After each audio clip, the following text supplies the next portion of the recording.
খবর শুনছেন WM Bangla news channel থেকে। আজ 18 তারিখ শনিবার জানাবো আজকের বাছাই করা 15টি গুরুত্বপূর্ণ তাজা খবর। শুরুতেই হেডলাইন্স। নবাবের জেলায় এবার বহুমুখী লড়াই, গড় রক্ষায় শেষ চেষ্টা অধীরের। কোন ফুলে ভরসা রাখবে মুর্শিদাবাদ? প্রার্থীদের ভাগ্য নির্ধারণ 23 তারিখকে। কার কোথায় পাল্লা ভারী? এনডিএ সরকারের সময় ফুরিয়ে আসছে, সংশোধনী বিল পাশ না হতেই কেন্দ্রকে খোঁচা অভিষেকের। বিধিভঙ্গে কমিশনের করা দাওয়াই রাজনৈতিক পক্ষপাতের অভিযোগে অশোকনগর দুবরাজপুরে suspend 4 BLA. Malda town station থেকে 2 বাংলাদেশি অনুপ্রবেশকারী গ্রেফতার।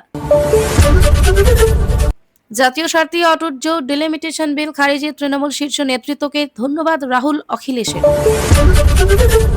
মনোনয়ন রুখতে নোংরা খেলা তৃণমূলের মোথাবাড়ি আইএসএফ প্রার্থীর গ্রেফতারি নিয়ে মালদায় স্বরূপ নওসাদ সিদ্দিকী।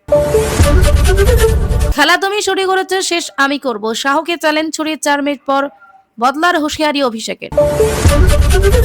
ডার্কি আগ জিত হে, বাংলায় এবার নিশ্চিত ক্ষমতার পালাবদল, রাজ্যে এসে ফড়নবীশের হুঙ্কার। আমি বাদী পছন্দের প্রার্থীকে ভোট দিন আচমকাই আবেদন হুমায়ুনের দলের প্রার্থীর, ছাড়লেন দলও। বৈশাখের শুরুতেই চরমে গরম, স্কুলগুলোতে সামার ভ্যাকসিন কবে থেকে? হতে পারে বড় ঘোষণা।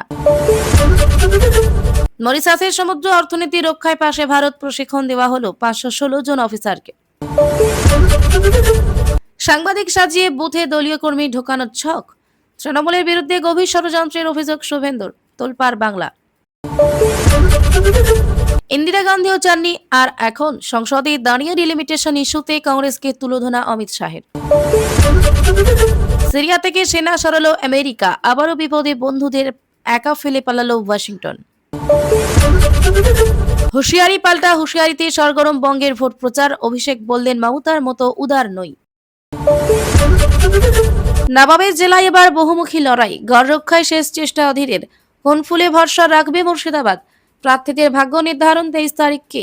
কার কোথায় পাল্লা ভারী? রাজনৈতিক প্রেক্ষাপট বাম আমলেও যে জেলায় কংগ্রেসের নিজেদের অস্তিত্ব জানান দিচ্ছে তার নাম মুর্শিদাবাদ। তবে 90-এর দশকের মাঝামাঝি সময়ে একটা নামই বদলে দিল কংগ্রেসের সমীকরণ। আরএসপি ছেড়ে অধীর চৌধুরী কংগ্রেসে যোগ দেওয়ার সময় হয়তো অনেকেই বুঝে উঠতে পারেননি নবাবের জেলায় সাম্রাজ্যের অধিপতি সব সাম্রাজ্যেরই পতন হয়।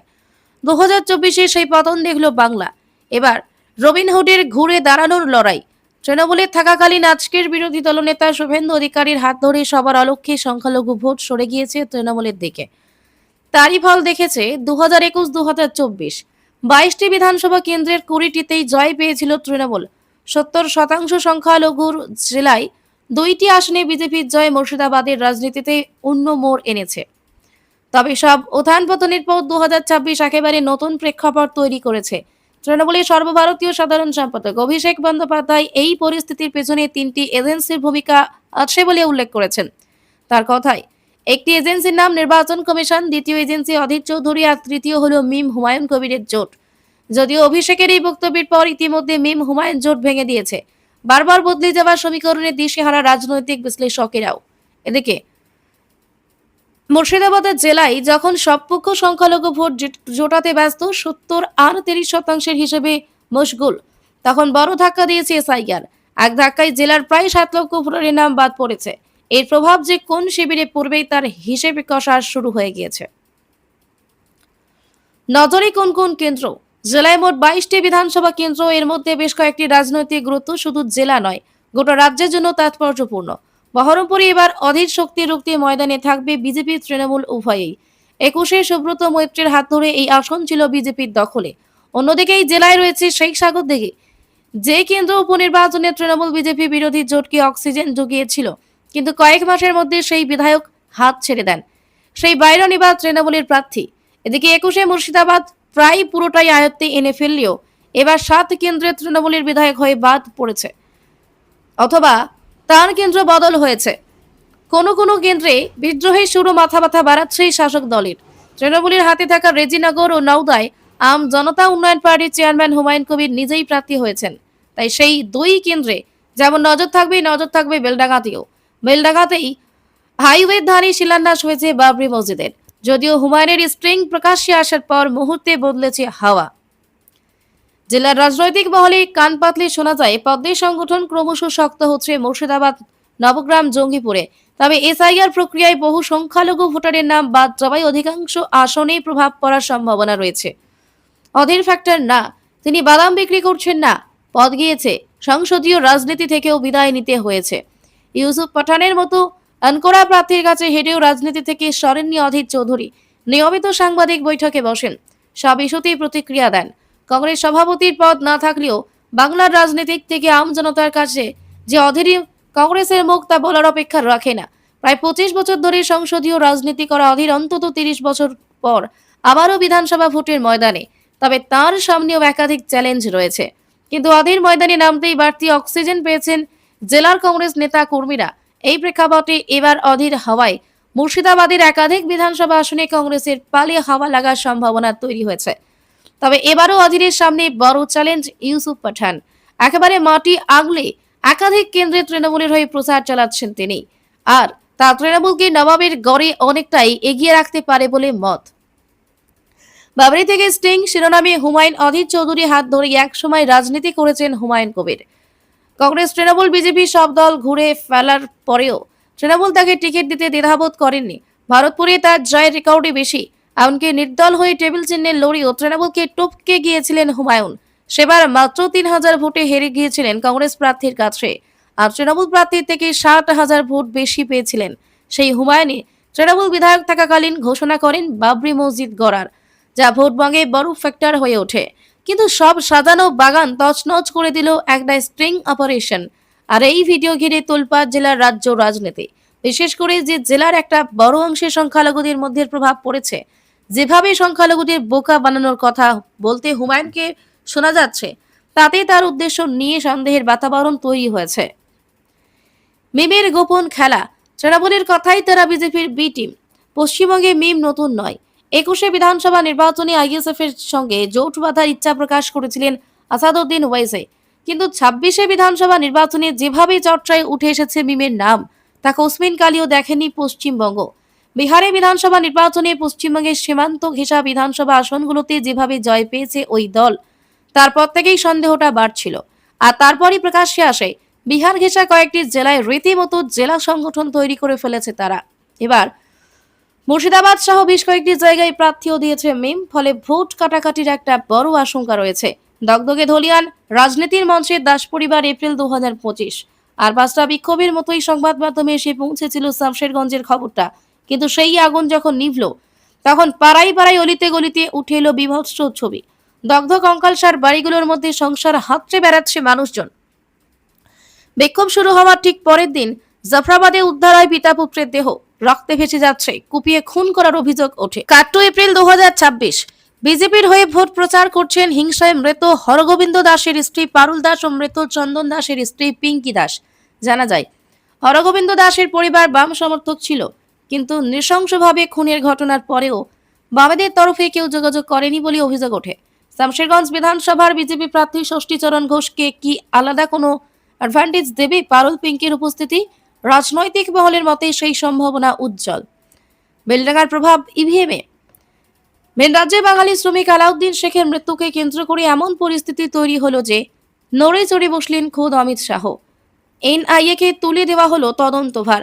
তাৎক্ষণিক ক্ষোভ নাকি কোনো বড় ষড়যন্ত্র বা উস্কানি, প্রশ্ন ওঠে। এই ঘটনায় ক্ষুব্ধ জেলা সংখ্যালঘু মানুষ। ফলে ভোট বাক্সের প্রভাব পড়ার শঙ্কা রয়েছে বিশ্লেষকেরাও। এদিকে মুর্শিদাবাদ জেলায় যখন সবপক্ষ সংখ্যালঘু ভোট জোটাতে ব্যস্ত, 70-38% হিসেবে মশগুল, তখন বড় ধাক্কা দিয়েছে এসআইআর। এক ধাক্কায় জেলার প্রায় 7 লক্ষ ভোটারের নাম বাদ পড়েছে। এর প্রভাব যে কোন শিবিরে পড়বে তার হিসেব কষা শুরু হয়ে গিয়েছে। মুর্শিদাবাদ জেলায় যখন সব পক্ষ সংখ্যালঘু ভোট জোটাতে ব্যস্ত, 70-38% হিসেবে মশগুল, তখন বড় ধাক্কা দিয়েছে এসআইআর। এক ধাক্কায় জেলার প্রায় 7 লক্ষ ভোটারের নাম বাদ পড়েছে। এর প্রভাব যে কোন শিবিরে পড়বে তার হিসেব কষা শুরু হয়ে গিয়েছে। নজরে কোন কোন কেন্দ্র? জেলায় মোট 22টি বিধানসভা কেন্দ্র। এর মধ্যে বেশ কয়েকটি রাজনৈতিক গুরুত্ব শুধু জেলা নয়, গোটা রাজ্যের জন্য তাৎপর্যপূর্ণ। বহরমপুরে এবার অধীর শক্তির রুখতে ময়দানে থাকবে বিজেপি তৃণমূল উভয়েই। 21শে সুব্রত মৈত্রীর হাত ধরে এই আসন ছিল বিজেপির দখলে। অন্যদিকে এই জেলায় রয়েছে সেই সাগরদিঘি, যে কেন্দ্র উপনির্বাচনে তৃণমূল বিজেপি বিরোধী জোটকে অক্সিজেন জুগিয়েছিল, কিন্তু কয়েক মাসের মধ্যে সেই বিধায়ক হাত ছেড়ে দেন। সেই বাইডন এবার তৃণমূলের প্রার্থী। এদিকে 21শে মুর্শিদাবাদ প্রায় পুরোটা আয়ত্তে এনে ফেললেও এবার 7 কেন্দ্রে তৃণমূলের বিধায়ক হয় বাদ পড়েছে, অথবা তার কেন্দ্র বদল হয়েছে। কোনো কোনো কেন্দ্রে বিদ্রোহের শুরু মাথা ব্যথা বাড়াচ্ছে শাসক দলের। তৃণমূলের হাতে থাকা রেজিনগর ও নওদায় আম জনতা উন্নয়ন পার্টির চেয়ারম্যান হুমায়ুন কবির নিজেই প্রার্থী হয়েছেন। তাই সেই 2 কেন্দ্রে যেমন নজর থাকবে বেলডাঙ্গাতেও। বেলডাঙ্গাতেই হাইওয়ের ধারে শিলান্যাস হয়েছে বাবরি মসজিদের। যদিও হুমায়ুনের স্প্রিং প্রকাশ্যে আসার পর মুহূর্তে বদলেছে হাওয়া। জেলার রাজনৈতিক মহলে কানপাতলি শোনা যায়, পদ্মের সংগঠন ক্রমশ শক্ত হচ্ছে মুর্শিদাবাদ, নবগ্রাম, জঙ্গিপুরে। তবে এসআইআর প্রক্রিয়ায় বহু সংখ্যালঘু ভোটারের নাম বাদ যাওয়ায় অধিকাংশ আসনে প্রভাব পড়ার সম্ভাবনা রয়েছে। অধীর ফ্যাক্টর না, তিনি বাদাম বিক্রি করছেন না, পদ গিয়েছে, সংসদীয় রাজনীতি থেকেও বিদায় নিতে হয়েছে। ইউসুফ পাঠানের মতো আনকোরা প্রার্থীর কাছে হেরেও রাজনীতি থেকে সরেননি অধীর চৌধুরী। নিয়মিত সাংবাদিক বৈঠকে বসেন, সব ইস্যুতে প্রতিক্রিয়া দেন। কংগ্রেস সভাপতি পদ না থাকলেও বাংলার রাজনীতিক থেকে আমজনতার কাছে যে অধীরই কংগ্রেসের মুখ, তা বলার অপেক্ষা রাখে না। প্রায় 25 বছর ধরে সংসদীয় রাজনীতি করা অধীর অন্তত 30 বছর পর আবারও বিধানসভা ভোটের ময়দানে। তবে তার সামনে একাধিক চ্যালেঞ্জ রয়েছে, কিন্তু অধীর ময়দানে নামতেই বাড়তি অক্সিজেন পেয়েছেন জেলার কংগ্রেস নেতা কর্মীরা। এই প্রেক্ষাপটে এবার অধীর হাওয়ায় মুর্শিদাবাদের একাধিক বিধানসভা আসনে কংগ্রেসের পালিয়ে হাওয়া লাগার সম্ভাবনা তৈরি হয়েছে। তবে এবারও অধীরের সামনে বড় চ্যালেঞ্জ ইউসুফ পাঠান। একেবারে মাটি আগলে একাধিক কেন্দ্রে তৃণমূলের হয়ে প্রচার চালাচ্ছেন তিনি, আর তা তৃণমূলকে নবাবের গড়ে অনেকটাই এগিয়ে রাখতে পারে বলে মত। বাবরি থেকে স্টিং শিরোনামে হুমায়ুন অধীর চৌধুরীর হাত ধরে একসময় রাজনীতি করেছেন হুমায়ুন কবির। কংগ্রেস, তৃণমূল, বিজেপি সব দল ঘুরে ফেলার পরেও তৃণমূল তাকে টিকিট দিতে দ্বিধাবোধ করেনি। ভরতপুরে তার জয়ের রেকর্ডই বেশি। এমনকি নির্দল থেকে টেবিল চিহ্নে লড়েও তৃণমূলকে টপকে গিয়েছিল হুমায়ুন। সেবার মাত্র 3000 ভোটে হেরে গিয়েছিলেন কংগ্রেস প্রার্থীর কাছে। আর তৃণমূল প্রার্থীর থেকে 60,000 ভোট বেশি পেয়েছিলেন সেই হুমায়ুনের তৃণমূল বিধায়ক থাকাকালীন ঘোষণা করেন বাবরি মসজিদ গড়ার, যা ভোটবঙ্গে বড় ফ্যাক্টর হয়ে ওঠে। কিন্তু সব সাজানো বাগান তছনছ করে দিল একটা স্টিং অপারেশন। আর এই ভিডিও ঘিরে তোলপাড় জেলার রাজ্য রাজনীতি। বিশেষ করে সে জেলার একটা বড় অংশে সংখ্যালঘুদের মধ্যে প্রভাব পড়েছে। যেভাবে সংখ্যালঘুদের বোকা বানানোর কথা বলতে হুমায়ুনকে শোনা যাচ্ছে, তাতেই তার উদ্দেশ্য নিয়ে সন্দেহের বাতাবরণ তৈরি হয়েছে।